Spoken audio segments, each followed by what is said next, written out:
Olá, eu sou a Adriana Reis Paulit, jornalista e editora da revista E, uma publicação do Sesc São Paulo.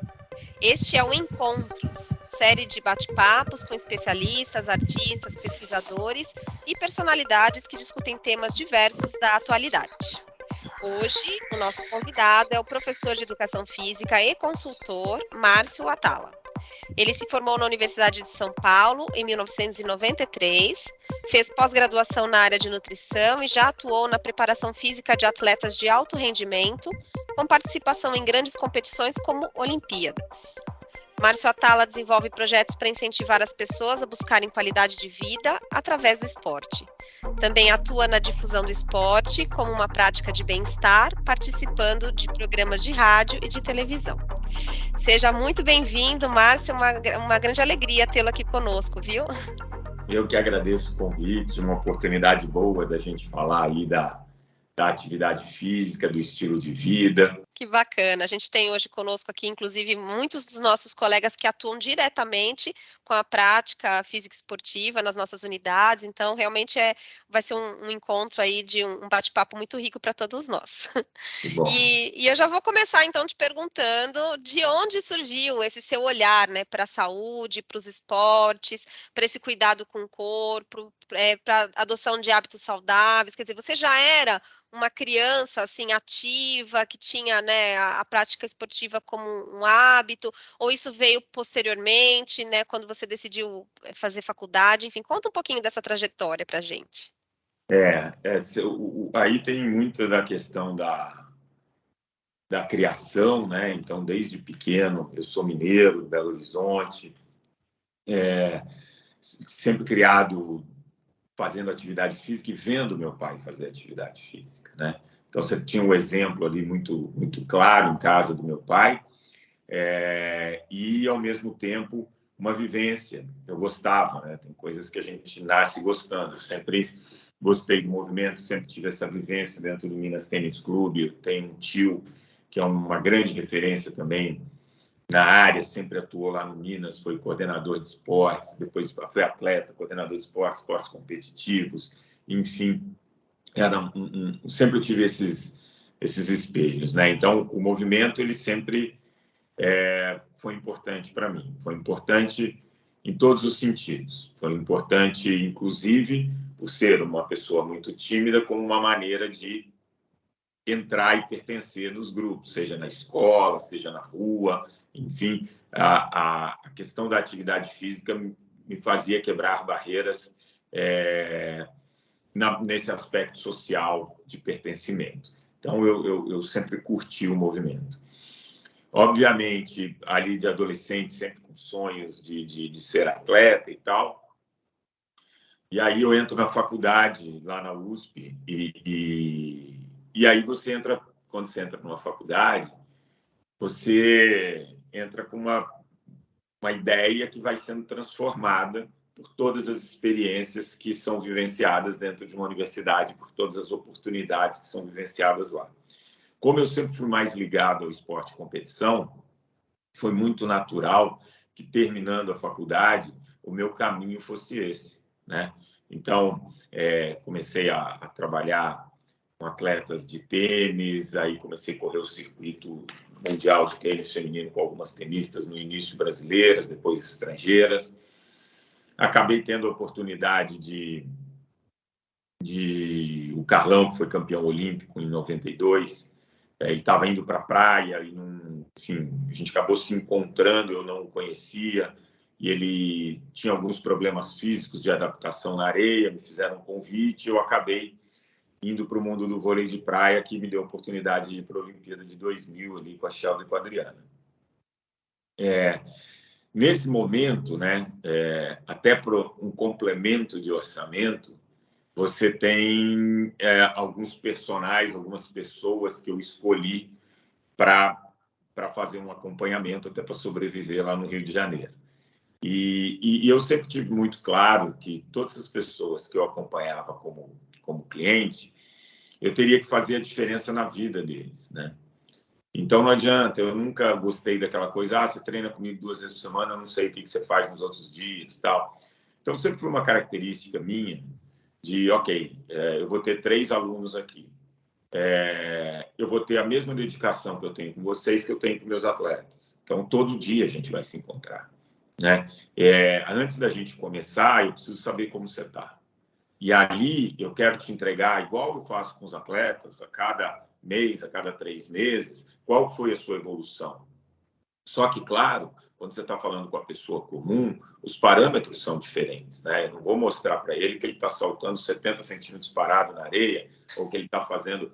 Não, eu preciso ver. Olha, a gente controlou aqui os seus fatores de risco. Então, eu fui buscar, nesse início, e aí é que eu percebo o meu primeiro olhar, assim, para a questão muito mais da saúde, quais eram os fatores de risco que ali a pouco ia desencadear alguma doença crônica, alguma limitação na vida desses meus alunos. Então, a gente monitorava esses fatores de risco e, periodicamente, eu entregava esse resultado para o cara perceber um valor. Porque uma das características que tem dentro da nossa área é que pouco é percebido o valor da entrega, é muito subjetivo, né? E eu acho que quanto mais objetivo é essa informação e mais clara isso fica para o aluno, mais valor ele vai dar, né? Então, essa é uma briga que eu tenho muito que eu tento trazer para os colegas de profissão, que a gente precisa valorizar a nossa entrega. Deixar de ser aquela coisa subjetiva, você vai sentir um bem-estar. Eu também sinto um bem-estar comendo pizza, né? Então, é muito subjetivo. Eu sinto bem-estar tomando cerveja, enfim.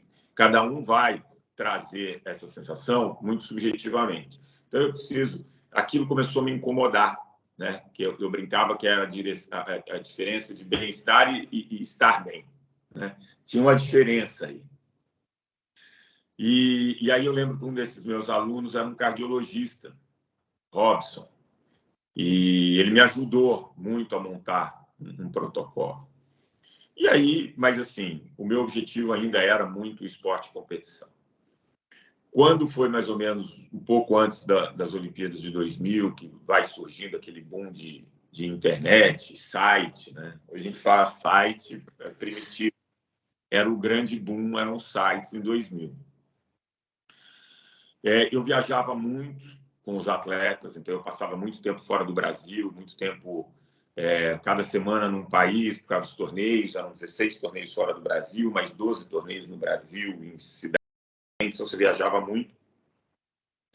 E uma das coisas que me chamava a atenção é que você tinha os atletas num shape espetacular, né? Os caras de ponta tentando disputar ali, e você via mesmo as pessoas que trabalhavam com eles negligenciando a saúde, sedentárias, alimentação já passando assim não sendo boa, e mais do que isso, quando você olhava para a arquibancada, você via um monte de fã completamente negligenciando. E ali, eu, com muito tempo, né, a gente imagina, você viaja, você acorda, você tem os torneios e tal, mas você está fora da sua casa. E aí eu lembro que eu ia para, por exemplo, em Portugal, né? Tinha uma biblioteca pública, que você comprava hora de internet ali era de graça e tal, e eu começava a pesquisar números, né? De sedentarismo, de obesidade, isso do mundo inteiro. Cada lugar que eu ia, eu pesquisava. Tinha uma curiosidade minha, assim, eu gosto de número. E aí eu lembro que em 2000 eu vi que os Estados Unidos passou a marca de 50% da população acima do peso e que o Brasil já estava com quase 30% em 2000. E aí você fala, porra, o estilo de vida está piorando. Isso é um reflexo do nosso estilo de vida. Isso é um reflexo de como a gente vai levando os nossos dias. E o caminho natural era que o Brasil e o mundo fosse para esse caminho. Aí eu decido, em 2000, voltando da Olimpíada, dar um passo importante de transição na minha vida. Eu resolvo me dar um ano para, paralelamente ao vôlei de praia, montar o que eu acreditava que ia ser ia ser o que eu ia fazer e que eu ia curtir, né? Meu propósito mesmo. Então, eu montei um site, eu fui apresentar nos lugares, eu consegui apresentando, chegar primeiro no Lance, que era um jornal de esportes, mas depois no IG, que era o segundo maior portal do Brasil, com a ideia de que saúde não era doença. E que a área de saúde do IG só falava de doença. Que ali a gente tinha uma oportunidade. E eu lembro do ex-presidente do IG, o Matina Suzuki, virar para mim e falou: adorei sua ideia. Eu vou te dar a área de saúde inteira para você tocar, é o seu site, só que eu não vou te dar R$1. Você dá um jeito de fazer o negócio virar, a gente vai ter a área comercial toda aqui a seu dispor. E aí eu tomo a decisão de largar o esporte de alto rendimento para realmente mostrar que a nossa saúde ela começa no estilo de vida, naquilo que a gente faz todos os dias.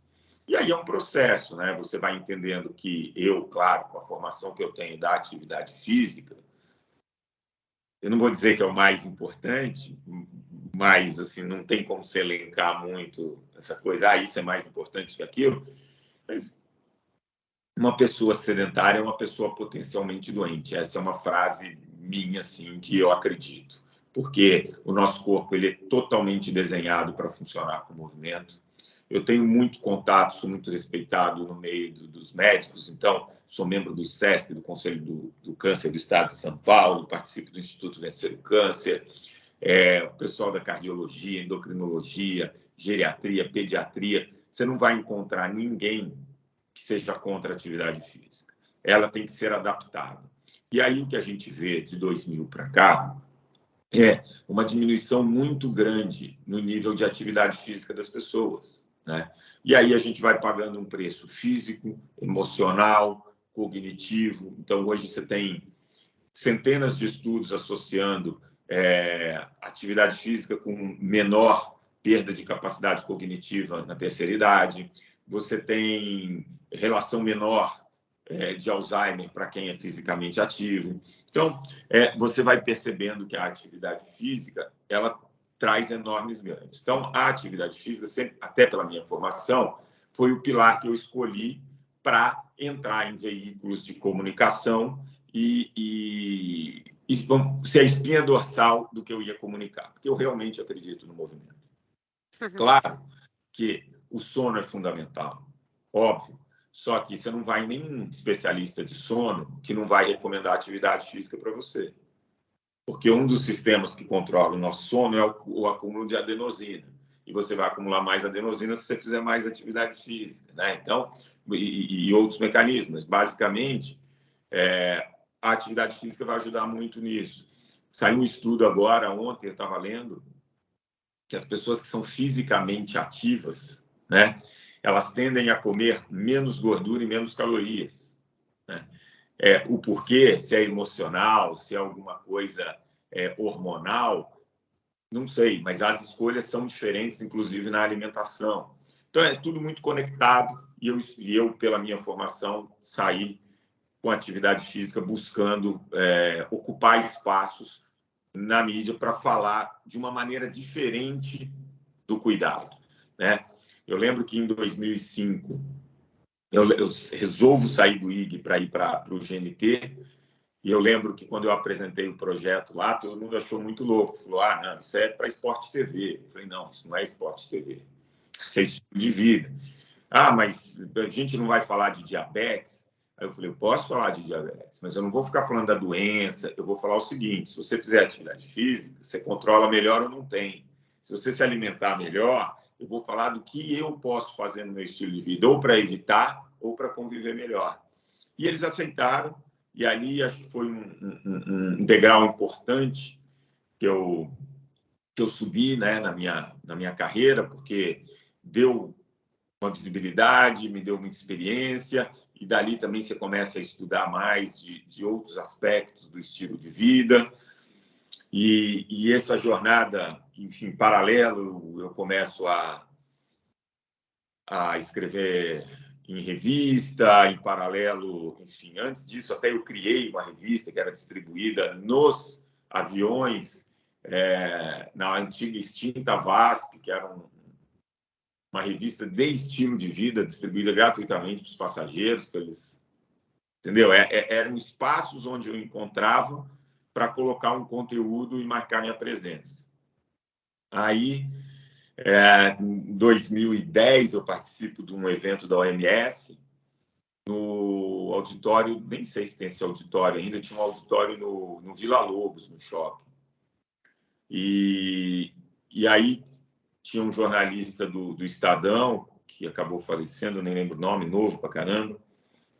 Tinha uma nutricionista, tinha uma psicóloga, eu, acho que eram nós três, e um médico. E eles começaram, porque em 2010 já vinha o Brasil com quase 40 e poucos por cento da população, quase 50% da população, com sobrepeso ou obesidade. Quer dizer, escalando, de 2010 menos de 30%, de 2000 para menos de 30%, para 2010 já com quase 50%.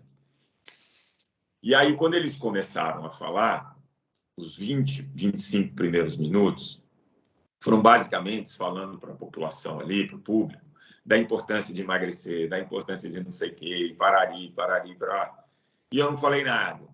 E aí fui provocado por esse jornalista do Estadão, se eu não ia falar nada. Eu falei, olha, eu estou um pouco assustado, porque a gente está meia hora aqui debatendo, só falando para as pessoas que elas precisam emagrecer. Isso todo mundo sabe. Quem está muito acima do peso, sabe. Eu acho que a gente tem que começar a discutir aqui como que a gente começa a incorporar pequenas coisas simples que sejam sustentáveis e falar mais de saúde e menos de peso, né?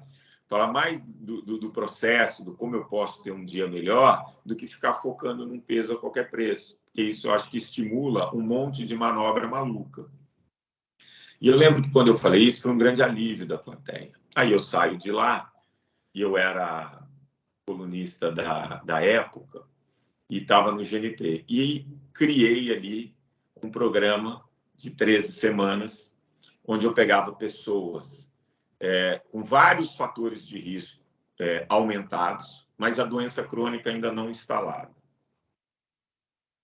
Então, eu lembro que desses 6 personagens, a gente tinha gente de 17, 18 anos, tinha gente de 65 anos, tinha gente com a glicemia alterada, tinha gente com a pressão já mais alta. Assim, a base é que os 6 tinham que ser sedentários. Era a única coisa. E aí vamos pensar fatores de risco diferentes nessa galera, mas todos sedentários. E eu quero puxar uma mudança de 13 semanas em cima do movimento.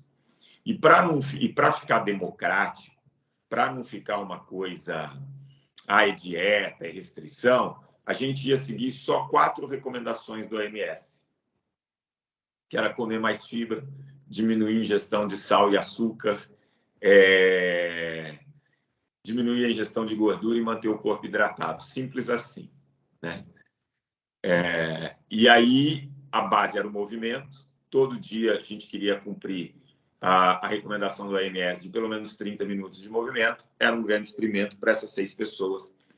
E eu queria provar que em 13 semanas a gente ia controlar os fatores de risco só com o estilo de vida e a atividade física sendo o ponto principal. Apresentei no GNT, e aí a diretora do GNT na época falou, legal, se você quiser fazer esse projeto, você está demitido. Eu não vou fazer, não vai dar certo, ninguém fica 13 semanas acompanhando ninguém, o programa tem que ter começo, meio e fim, se você insistir nesse projeto, você está fora. Eu falei, olha, é o projeto que eu quero fazer, então fui demitido. Aí eu fui falar com o diretor da editora Globo, o Fred. Falei, pô, Fred, fui demitido aqui, tem uma oportunidade em outro lugar. Ele, não, você não vai sair. Falei, pô, Fred, eu quero trabalhar aqui. Qual que era o seu projeto? Aí eu mostrei para ele outras épocas, né? Então a gente tem que saber também entender a época em que a gente está. A época tinha 500 mil assinantes, hoje a época acabou. E era uma época que você encartava coisas na revista. Então o Fred falou, vamos fazer o seguinte, eu faço o seu programa.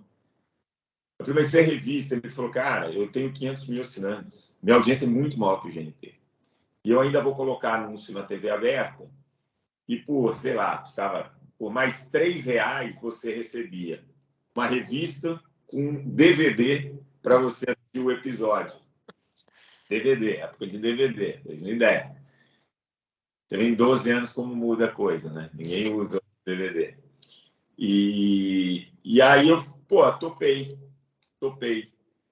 Todo mundo falou, você tá louco, você tem proposta para ir para outro lugar, você vai ficar fazendo... Eu falei, vou fazer, porque ele não mexe no meu projeto. Ele acreditou, e aí a gente criou Época 3 meses para mudar a sua vida. A gente selecionou essas pessoas e foi lindo, porque repercutiu absurdamente, as pessoas controlaram, o projeto que eu tenho maior saudades de ter feito, extremamente emotivo no final, quando a gente... eu lembro que quem pagou essa conta foi a Amil, na época, o Dr. Edson, antigo dono, falecido, enfim, fundador da Amil. Eu lembro que quando o cara do marketing foi apresentar para ele os projetos, ele falou, isso é o que eu acredito. Quero conhecer esse cara. Eu vou bancar esse projeto. E eu lembro que, a gente não tinha nenhuma entrada lá e, de repente, o dono da Amil me chama e fala, olha, eu acredito nisso, faz direito. E aí eu que lembro responsa, né? Que responsa corresponder a tamanha responsabilidade, né? Na verdade, tiveram duas pessoas que foram importantes nesse processo. Ele e o professor Jorge, que era o então presidente do Confef, que ele também apoiou esse projeto. Ele falou, isso para a educação física vai ser lindo. E aí eu lembro que o último episódio foi no Clube da Amil, no Rio, que eu nem sei se existe mais. E aí você via os participantes chorando, a família chorando por aquela transformação. Aí você fala, que coisa, né? Tem um depoimento de um personagem que ele fala assim, o dia que estava ele e a esposa fala, o dia que eu peguei e consegui abraçar ele de novo e fechar o braço, que eu não conseguia há tantos anos, aí ele chorava, assim, foi uma coisa muito, muito bonita, muito emocionante. Na verdade, a gente sabe o quanto que a adoção de um hábito de se exercitar regularmente é muito desafiadora. Acho que esse grau de emoção, né, ao finalizar um projeto como esse, acho que ele está diretamente relacionado justamente ao tamanho desse desafio de encontrar essa disciplina, tá? Uma coisa que eu ia até te perguntar é isso, como aprender a gostar de fazer atividade física de uma forma regular, duradoura? Quer dizer, é uma questão de aptidão, de vocação, ou é um hábito, isso se aprende, né? Qualquer pessoa pode sair desse ponto zero, né, do sedentarismo e se tornar uma pessoa ativa. E como é que você vê isso ao longo dessa sua trajetória, de todos esses projetos que você foi abraçando? Então, a gente chega lá. Eu acho que a gente vai construindo essas ideias, né? Mas ali repercutiu tão grande que me chamaram para uma reunião no Fantástico. Eu não conhecia ninguém. Cheguei lá, o diretor foi super antipático comigo. Eu tenho 5 minutos, não tenho dinheiro, não tenho nada para fazer esse ano. O que você quer me apresentar? Aí eu mostrei, ele se apaixonou pelo projeto. Em 2011 começa o mesmo projeto com o nome Medida Certa. E aí muda tudo. Aí muda tudo porque TV aberta tinha uma repercussão absurda. As pessoas começam a entender que a atividade física pode ser o carro-chefe de uma grande transformação. Então, ali, para mim, foi realmente incrível, um projeto que eu levei, que eu construí, que eu conduzi por 7 anos lá, e passou Ronaldo, e passou tanta gente ali, sempre mostrando a coisa do movimento.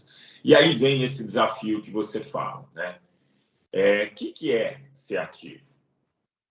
Será que eu realmente preciso estar numa academia ou ter uma atividade programada para ser ativo? Isso era uma coisa que me inquietava. Em 2016, eu faço uma intervenção em Jaguariúna, que é tentar mudar o estilo de vida de uma população inteira.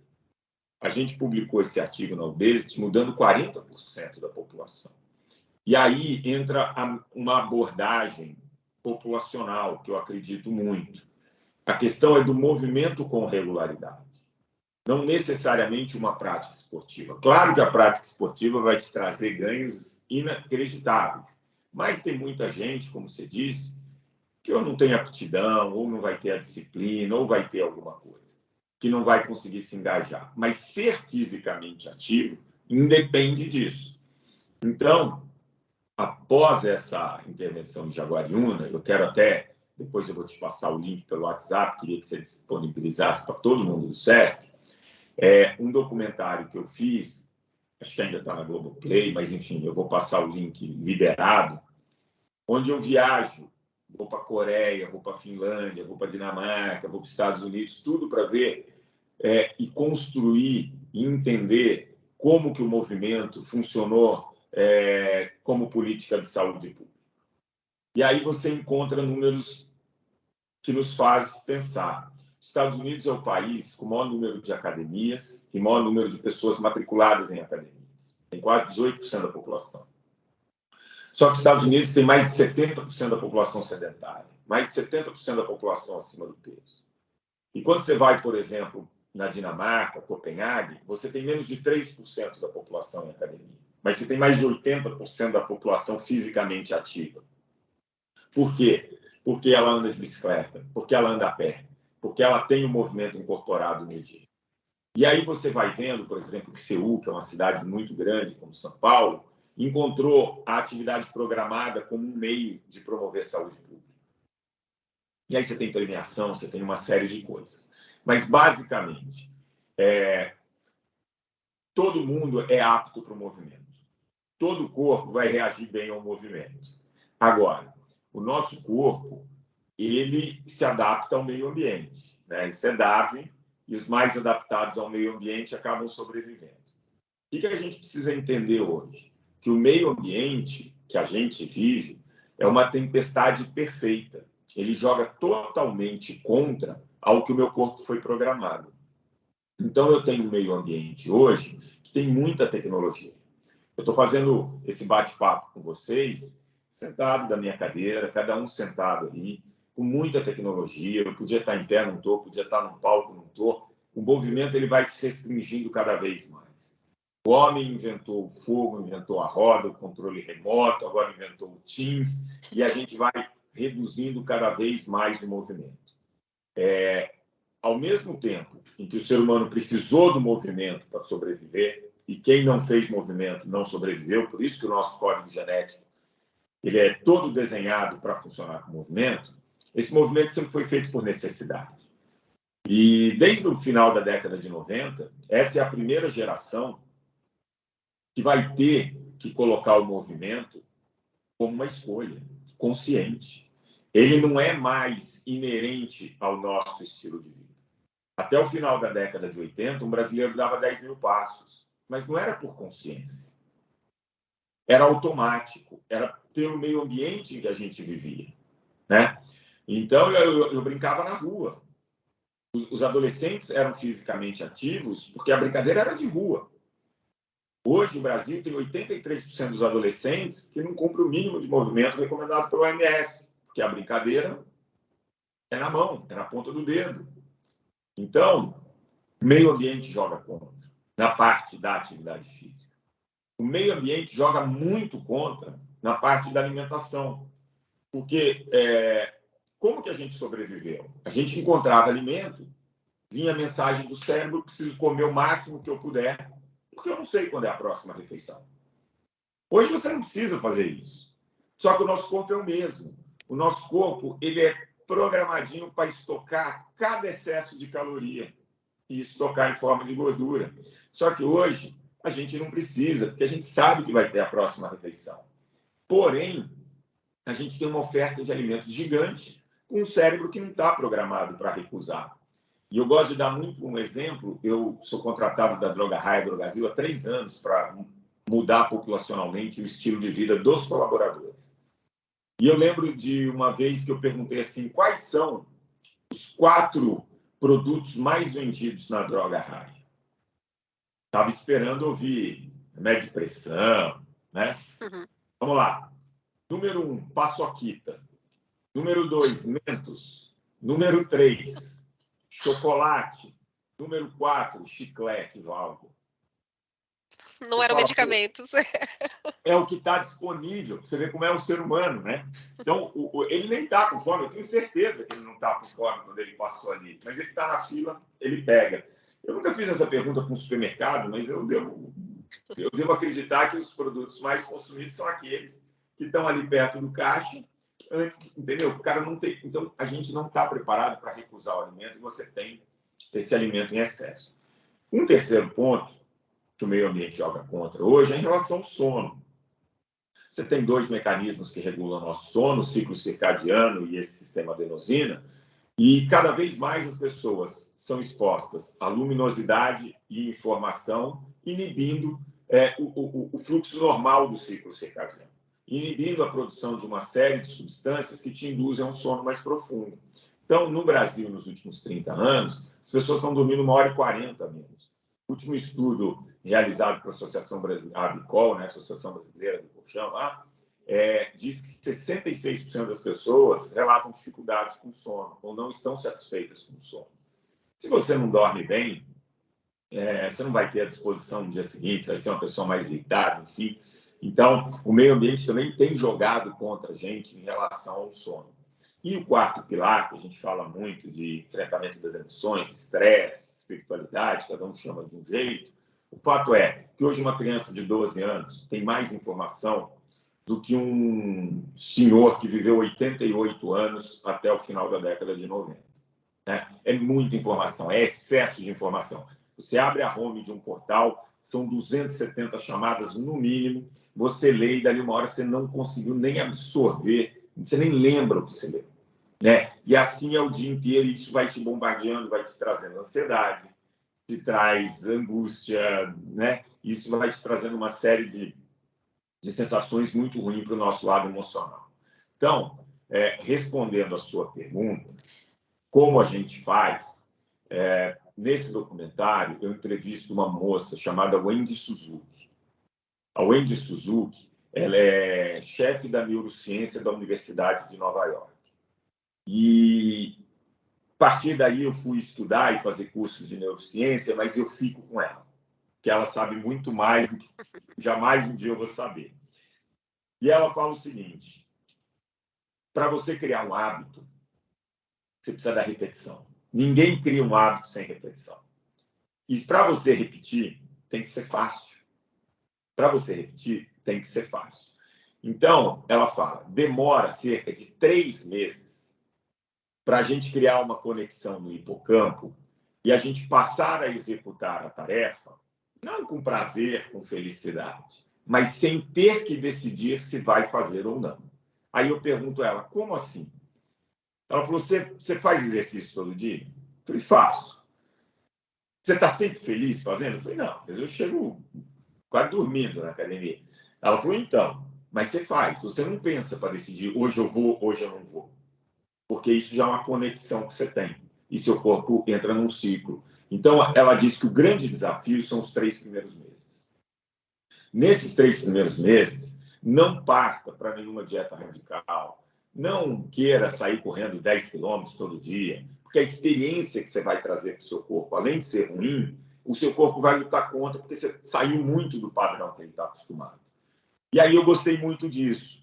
Ela fala o seguinte em relação à atividade física. Escolha aquela que você consegue fazer todo dia. É subir escada, 3 andares? Começa por aí. É dançar 10 minutos com seu filho? Faz isso daí. Mas esse vai ser um processo. E esse primeiro passo do processo, que é a construção do hábito, ele tem que ser muito simples, ele tem que ser muito fácil. E aí, a partir daí, eu fui buscando inúmeros dados e sempre eu gosto muito de trabalhar com números. Peguei um número da Associação Brasileira de Academia no passado, onde, e converso muito com o pessoal da Bodytech também, que é muito louco. De quem se matricula agora, daqui 3 meses, 64% não voltam mais para a academia. Mesmo Uau. que tenha pagado anual.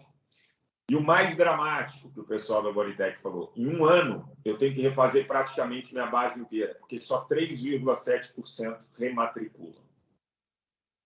3,7%. Quando você pega para dieta, saiu outro estudo agora, os números variam entre 5% e 8%, Mas quando você pega as 6 dietas mais populares e feitas no mundo, você tem uma curva muito engraçada.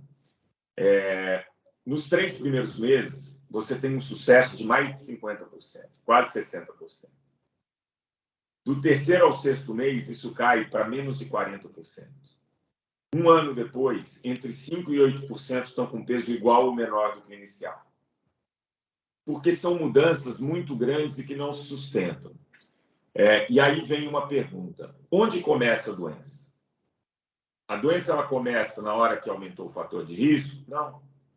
A doença começa no estilo de vida que não está legal. Porque é a repetição daquela pequena tarefa todo dia que vai te levar a isso. Então, eu costumo fazer um paralelo que quando você come um pote de sorvete, não é isso que te engorda. Porque o pote de sorvete, você não vai comer todo dia, e aquilo é um evento tão que você realiza. Aquilo é consciente.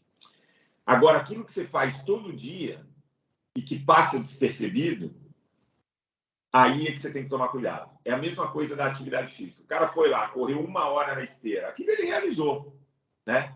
Mas e o dia inteiro que ele fica parado, sentado, não anda, aqueles pequenos hábitos, isso faz muita diferença. Então, hoje, a minha abordagem, quando eu falo de população, não estou falando individualmente, né? O SESC tem...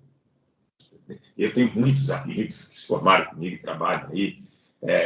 Eu fiz uma entrevista com a Cris Moraes, que trabalha no SESC de Campinas, era Campinas. De Campinas, e vai ao ar daqui 2 ou 3 sábados na CBN, falando de lazer. Essas pessoas tão capazes, né? E aí vocês estão na ponta com um indivíduo ou pequenos grupos, é mais fácil. Não é mais fácil, mas enfim. Mas quando a gente fala do populacional, eu acho que a grande mensagem que a gente tem que passar para as pessoas é essa construção do pouquinho em pouquinho, do que é fácil, daquele hábito que você vai mudando e vai fazendo a roda girar e melhorando aos poucos, se tornando um pouco mais ativo e não colocando uma meta. Você tem que fazer isso, você tem que entrar. A pessoa acaba desistindo, se frustra e a gente tem visto que os números não são bons e essa conta não fecha lá na frente. No fundo, gente, nós da educação física, se a gente se valorizar, se organizar, com tanta tecnologia, vindo carro autônomo, óculos de realidade virtual, se a gente for bem organizadinho, tiver uma apresentação bonitinha, mostrar valor, é a profissão do futuro. E todo mundo vai ser obrigado a procurar um de nós.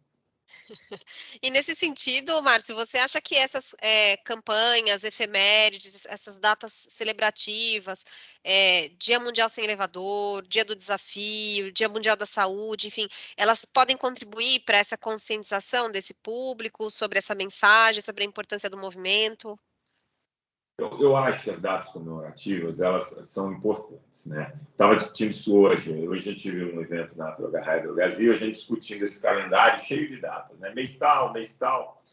Eu gosto do mês do desafio, eu gosto do dia do desafio, dia do sem elevador, mas que ele não seja só o evento do dia. Que aquilo seja o começo de uma série de ações e conscientizações que as pessoas incorporem nisso. Senão ele passa, né? Então, dentro das empresas, dentro dos lugares onde eu atuo, eu sempre falo isso. A gente vai fazer o dia do sem elevador? Beleza. Então, é o seguinte, toda sexta-feira e a gente vai adesivar essas escadas. Eu lembro que eu fiz um programa em Itaquera, são 600 mil pessoas, uma região bastante vulnerável, tal, e eu fui em todas as escolas públicas lá, né? E aí eles batizaram as escolas dos céus, as escadas dos céus, de escada marcha tal. Que eu adesivei todas, né? Coisas engraçadas, tal, para fazer com que a pessoa não subisse 2, 3 andares de elevador, né? Então, eu acho que essas datas são extremamente importantes para ganhar lugar na mídia, para se ter uma discussão, para conscientização. E eu acho, de verdade, pensando populacionalmente, o que falta mesmo é uma política de saúde pública. E, assim, é irresponsável não ter isso, porque vai ter uma eleição agora para presidente e, como todas as outras, esse assunto nunca é tocado. Vai falar de hospital, vai falar que nego roubou, vai falar que, entendeu? Vai falar de tudo. Mas ninguém conta para a população que essa conta não fecha. Ninguém conta para a população que dos 100% do dinheiro gastado em saúde, só 3% é na prevenção. 75% é na ponta que está no hospital. E se você não mudar a prevenção, vai ser cada vez mais caro, porque um cardiopata, um diabético, ele custa 25 pessoas que pagam o plano e são saudáveis. Essa conta não fecha. E aí você vai ter uma questão que é a gente repensar isso, porque em 2035 vai ter mais gente aposentada do que trabalhando. Saiu um estudo, eu preciso dar aqui no meu celular, não vou conseguir pegar agora, mas eu vou lembrar, que diz que nos últimos 40 anos, a expectativa de vida aumentou quase 20 anos. Mas os dias de qualidade de vida não aumentaram um dia sequer. Os últimos 11 anos de vida do brasileiro são vividos com algum tipo de dependência. Nesse documentário que eu vou passar para vocês, eu entrevisto um ministro da Coreia, que a Coreia tem 85 anos de expectativa de vida, tal, e eu pergunto para eles, até quando vocês querem chegar? Ele falou, a nossa preocupação nunca foi aumentar a expectativa de vida, foi suprimir tempo de pouca autonomia ao final de vida. Então, se a gente não discute isso, não tem dinheiro para pagar saúde. Se não tiver uma política de saúde pública, né, que invista no estilo de vida, esquece. Quando você olha os países que estão dando um passo na frente, Singapura, Coreia, Holanda, Dinamarca, são países que estão usando o movimento. Singapura, para mim, é a coisa mais linda. Ele te dá um Apple Watch de graça. Só que não é de graça. Você tem que cumprir a quantidade de atividade física que está no seu relógio. Eles viram que é mais barato eu te dar um Apple Watch do que entendeu? Eu pagar você ser sedentário. Então, os países que estão pensando nisso estão pensando lá na frente. Então, o Dia da Saúde é importante, os eventos, nunca se discutiu tanto de saúde, mas que efetivamente a gente está falando em termos populacionais num país onde 26% das pessoas ganham menos do que R$ 500 por mês, que quase 80% das pessoas dependem do serviço público de saúde, é um país pobre e que precisa, não tem como pagar. É um país que envelheceu sem enriquecer. Então, assim, se não se discute isso, a gente está empurrando com a barriga. Eu estou velho, eu não vou pegar esse problema. Agora, quem tem menos de 20, 25 anos, eu me preocuparia. Essa tem que ser uma discussão, essa tem que ser uma pauta pela sobrevivência do sistema de saúde. O médico Alexandre Kalash, que é especialista nessa área de longevidade, envelhecimento, ele fala que um dos pilares do envelhecer bem é justamente a prática, né, da atividade física esportiva, enfim. Eu tenho alguns colegas aqui que levantaram a mão, que gostariam de fazer perguntas para você, então eu vou começar chamando o Eduardo. Eduardo, tudo bem? Oi, Adriana, tudo bem? Tudo bem, Márcio? Sou Eduardo, aqui da Gerência de Esportes, CDFE, você conhece bem também. Acho que sempre que a gente tem a oportunidade de trocar ideias, né, da área é muito legal. Bom ver vários colegas aí que acho que deve estar todo mundo bastante motivado também. Você tocou em dois pontos que eu gosto bastante de discutir e conversar sobre.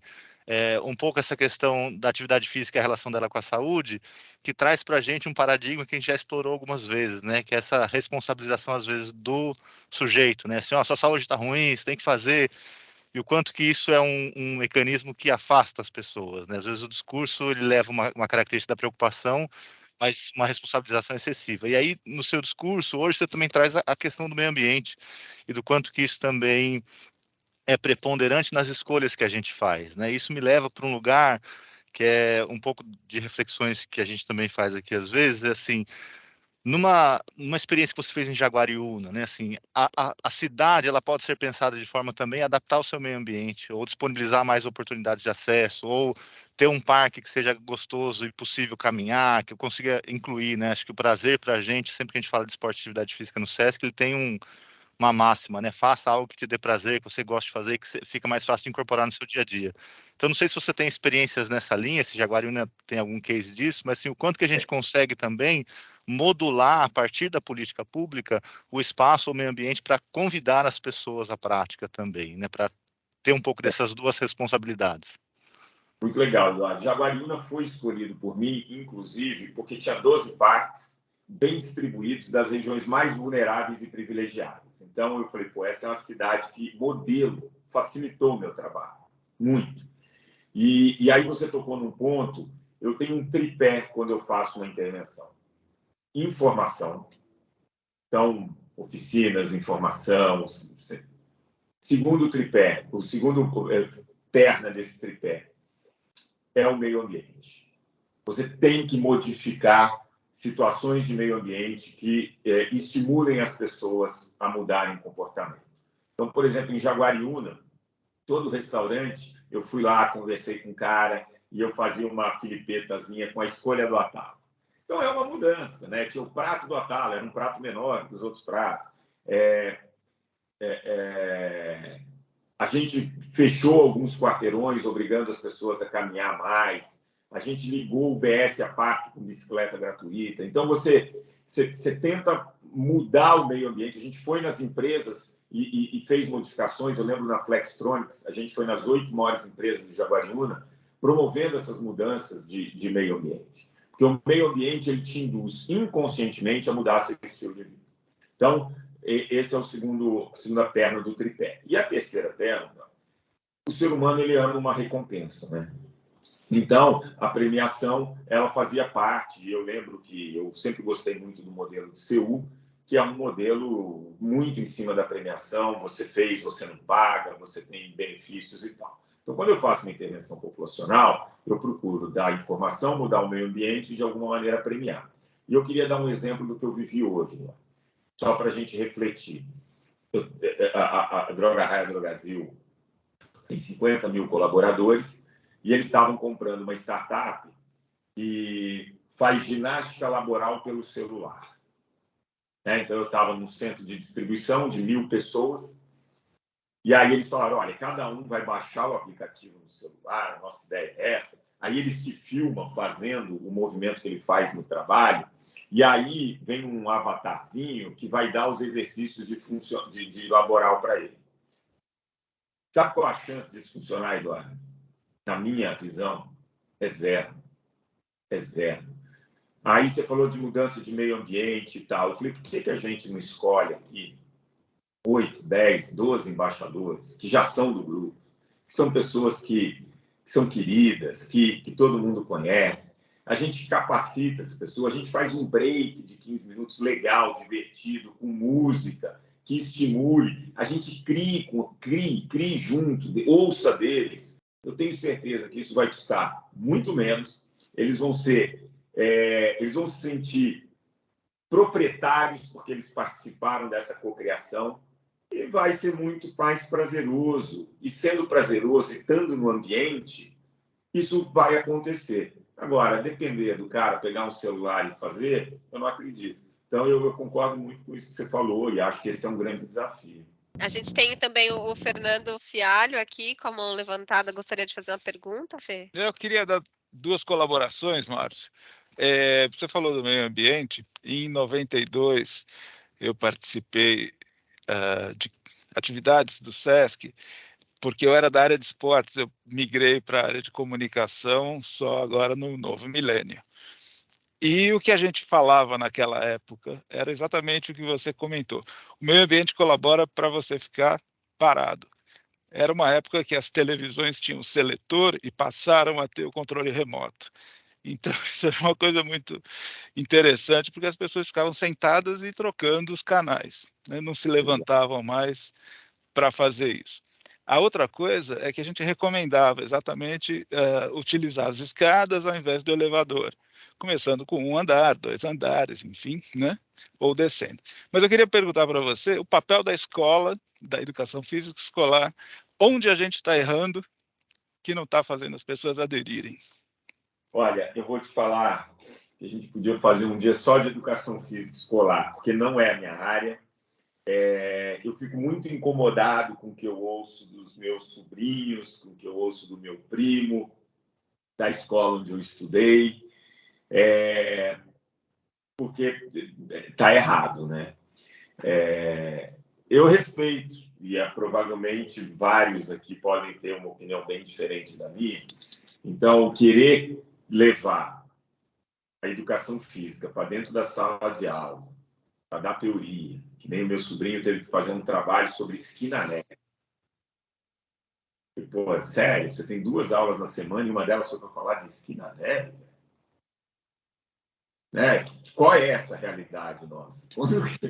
Né? Ensinam mais inglês do que atividade física. Na verdade, é essa. Meus filhos também estão nessa idade escolar e eles podem ir para a Disney e comprar comida em inglês porque eles sabem inglês, mas não vão conseguir caminhar de um brinquedo para o outro porque não tem fôlego. Muito bom, Fernando. Aí eu quero trazer 2 reflexões para a gente da educação física escolar.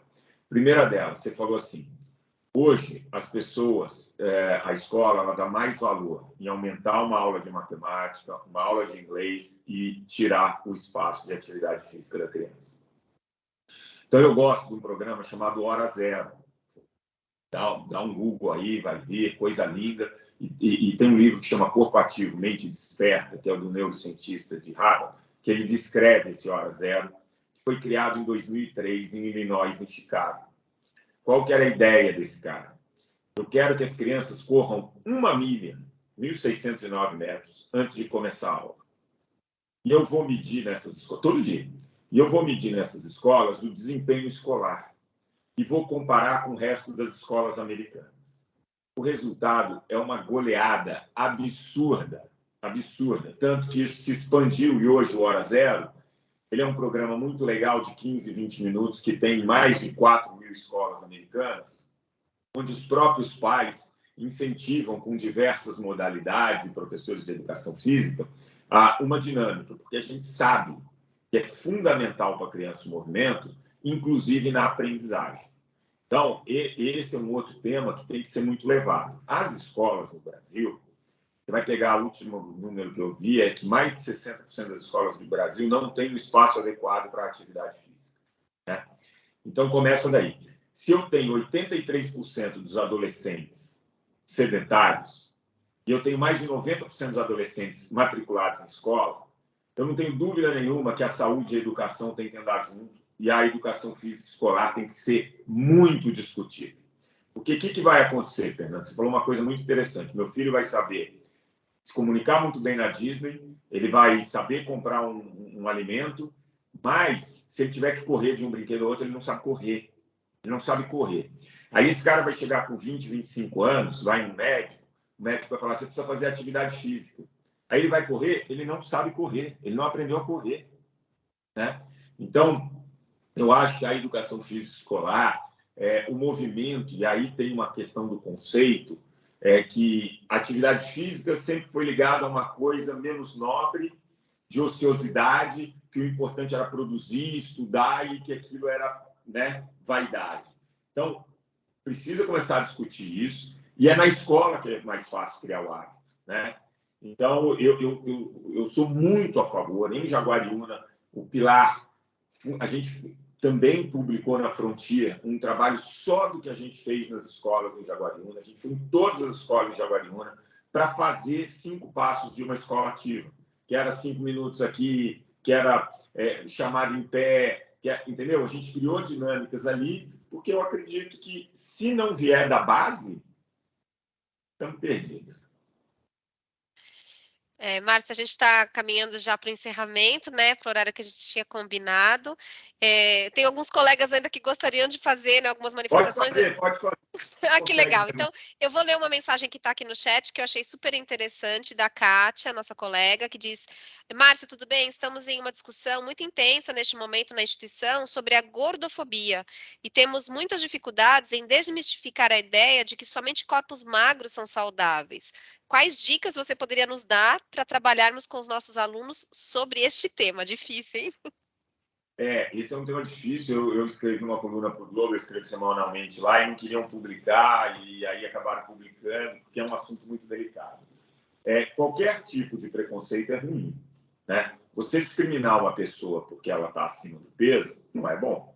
Isso é gordofobia. Daí a você minimizar o problema da obesidade, tem uma distância, né?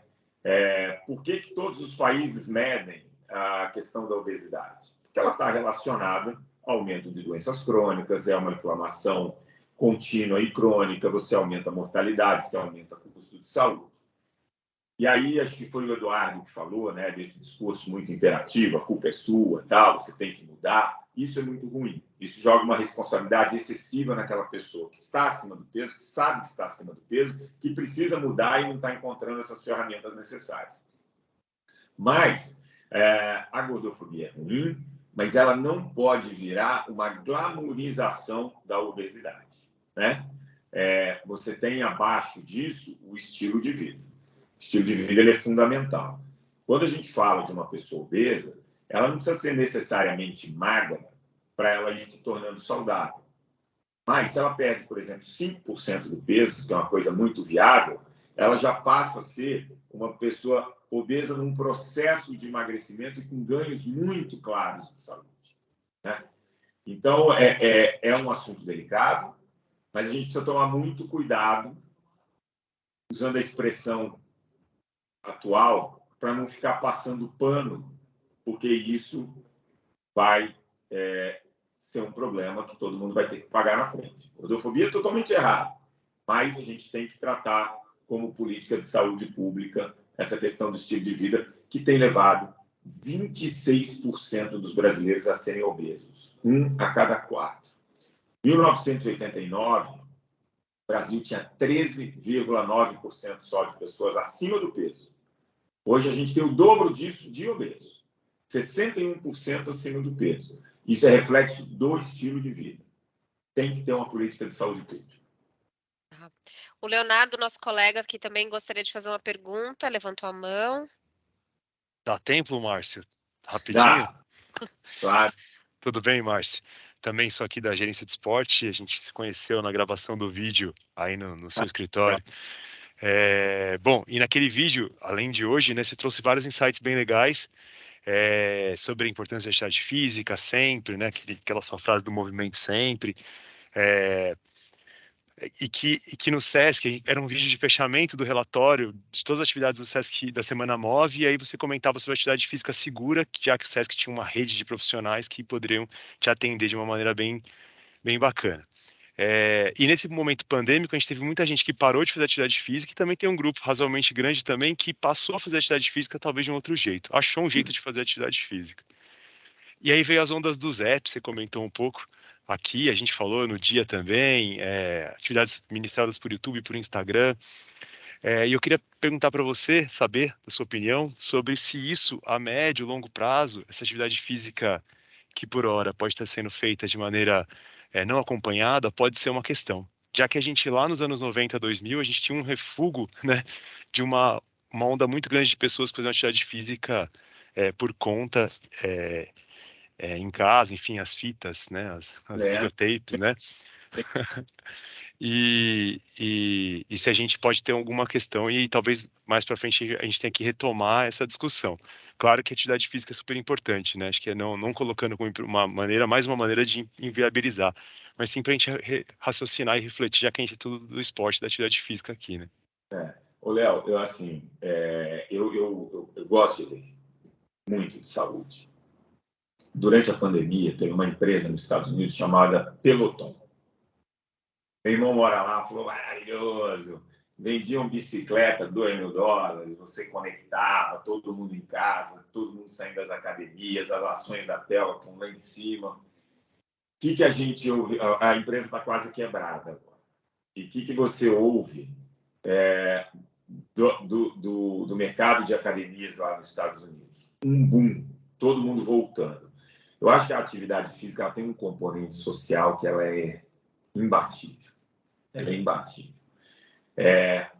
Claro, você ter acesso a isso, que possa democratizar um pouco o movimento, a pessoa fazer em determinados momentos, bacana, mas eu acho que não vai substituir. Eu tive uma reunião com o vice-presidente mundial de healthcare da Apple, e eles têm o Apple Fitness. e o cara tem 3 meses de graça quando compra lá e tal. Você sabe qual é a porcentagem da população que tem de graça ou comprou e usa essa facilidade? Menos de 2%. Né? E desses que usam, eles não têm a regularidade. Então, é claro, hoje você tem no YouTube, mas eu acho que no fundo, qual que é o grande hoje boom da atividade física no Brasil? É o beach tennis, cara. Por quê? Porque é fácil, porque qualquer um joga, porque você vai encontrar os amigos, você dá risada. Eu gosto muito do lado social. Eu acho que dificilmente isso vai ser substituído, mas tem que tomar cuidado com essas orientações isoladas, né? Porque a gente sabe que a atividade física ela tem suas adaptações que são muito importantes. Bom, então a gente agradece muito aqui a presença do Márcio Atala, foi de fato uma conversa inspiradora. Vamos sair daqui com esse desejo ainda ampliado, né, desse movimento permanente. Obrigada, Márcio, foi realmente uma alegria tê-lo aqui com a gente, viu? Legal, gente. Muito obrigado pela oportunidade.